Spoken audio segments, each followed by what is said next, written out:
Magandang araw po mga ka-From D. So ito pong area na ito yung pagtataniman po natin ng 600 na puno po ng talong, no.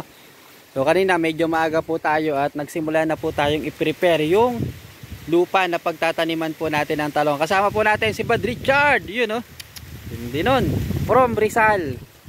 So ginagawa po natin ay binubutasan na po natin. So ang layo po ng pagitan ay 80 cm po, no. Halos kulang po ng 1 metro. So yan po. So binabaonan na po natin yan ng mga ipot ng manok. Yan. No, pagkabaon ng ipot ng manok, lalagyan pa natin yan ng mga nabubulok na mga dahon-dahon. Pinapailaliman po natin. Tawag po diyan pinapaupuan. Bago po natin siya itanim yung ating mga seedling na talong. At yan, tapos ang ginagawa po natin, dinudurog na natin yung lupa.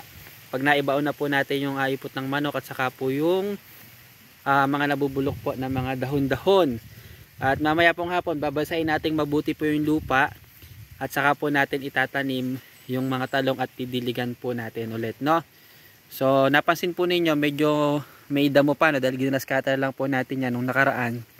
Ang gagawin po natin, dahil nandyan na yung seedling, pagkatanim po natin ng mga talong at nakaporma na po lahat yan, saka po natin siya gagamasan. Yan. At ito pong spasyo na ito, kapag medyo pwede rin ng i-grass cutter na lang natin. Pero maganda kasi sa talong mga ka-From D talaga ay gamas, para talagang wala silang masyadong kaagaw sa nutrisyon na nasa atin pong lupa, no. At ito, yan. So nasa 200 plus na butas na itong nagagawa natin.